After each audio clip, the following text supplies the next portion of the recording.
Hello Scribal gathering, check that out. I am Paul Rainey, storyteller, teller of stories, teller of short stories, teller of mercifully short stories. The Daily Walk. Prime Minister Boris Johnson and his advisor grow bored of being indoors all the time and so decide to go for a walk together. Because of the pandemic, they try hard to keep 2 metres apart, shouting their conversation to each other across the path. Dominic has an infection in his right ear, so keeps the Prime Minister on his left so that he can hear him. They pass a pair of young women and Dominic says, "Good morning," and they ignore him. Behind him, the Prime Minister says, "Good morning," and the women reply, "Good morning, Prime Minister." They arrive at a narrow wooden bridge, but have to wait as a father and his 2 young children have stopped to look at the ducks. "Look at this idiot," says Dominic. "Do you think we're being a tad passive-aggressive?" says the Prime Minister. Further along, a gaggle of geese waddle by. "Look at these bloody bastards," says the Prime Minister, "strutting around like they own the place." "Now would be the perfect time to pass that legislation I suggested," says Dominic. "What use are they? They're mostly fat anyway." At one point during the walk, the path forks into 2 temporarily, and so Dominic takes the one on the right and the Prime Minister the one on the left. Suddenly a jogger appears and narrowly misses Boris Johnson. Johnson stops for a moment to recover. "How about this? All joggers must run carrying a football rattle," suggests Dominic. "Sounds spiffing," says the Prime Minister. Not long after, they pass 2 more young women. Dominic says, "Good morning," and they ignore him. Then Boris Johnson says, "Good morning," and the women reply, "Good morning, Prime Minister." "That's twice that's happened now," snaps Dominic. "Don't these people know who I am? I've a good mind to impose a curfew." Thank you. This one's called The Queue. The queue to the post office counter in my local shop is twice as long as it appears because everyone in it is trying to honour the 2-metre social distancing rule. A woman sidles up to the person at the front and says, "Are you in the queue?"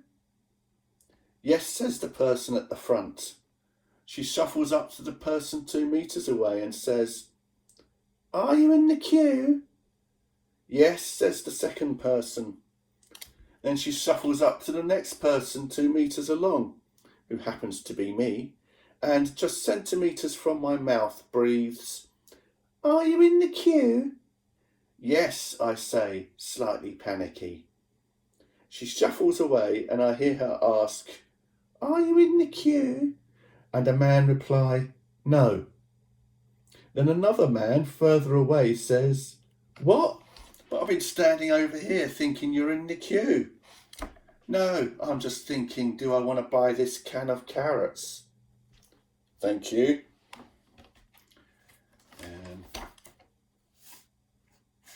This is a good one. The Swan. Halfway across the bridge, Graham stops and looks over the edge at the water below.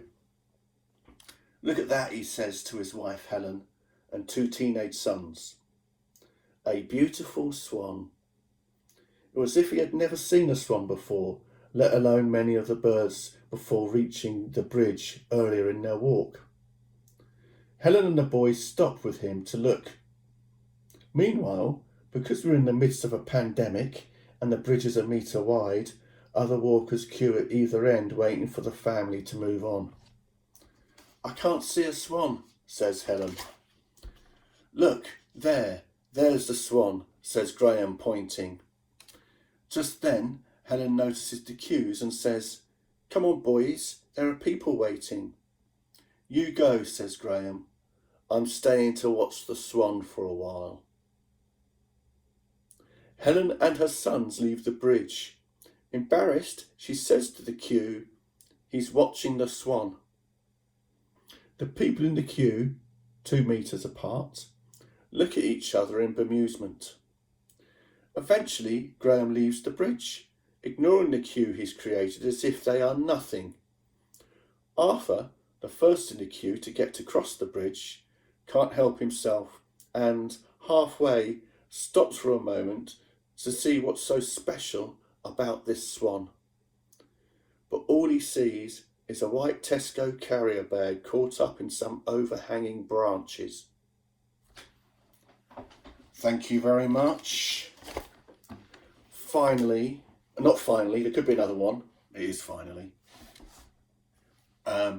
Because we're all in lockdown, I've been watching a lot of TV and film, more than I usually do, which is strange because I work from home. It's not a different lifestyle for me, so I don't really understand why that's happening. And you may know that on Netflix at the moment there's a film called A Quiet Place. What's not known is I was actually involved in the early process in the making of that film, and this is about that experience. It's called A Quiet Place First Draft.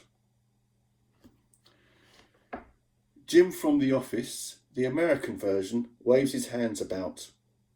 He has untidy hair and a thick beard that I can still recognise him through. I go to speak, but he and his family all place their fingers over their lips in unison. I meaninglessly wave my hands about and shrug, which means I don't speak sign language. Jim grabs a piece of paper and a pencil and writes, "The creatures are alerted by the slightest sound and can kill you just like that." His wife, Emily Blunt, adds to the message, "Our youngest child made the tiniest noise with a toy rocket, and all that was left of him moments later was a bloody smear." I gaze at her. My God, she's beautiful, I think. I take the sheet of paper and draw a sad face, and show it to her whilst pulling a sad face. I must have her. That afternoon, Jim dozes on the sofa.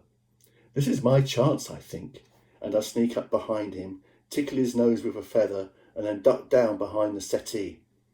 Sleepily, he waves his hand about before resting again. I pop up for a second time and tickle his nose. "Come on, you bastard, sneeze." But all Jim does is blow a few times before I realise that much more of this I will be pushing my luck. That evening, after a beautiful meal in the circumstances cooked by Emily, I serve my thank you dessert, a bowl of yoghurt. No, Jim gestures, but I serve him up extra gratitude yoghurt anyway. "I'm allergic to yoghurt," signs Jim. "It makes me really mucousy."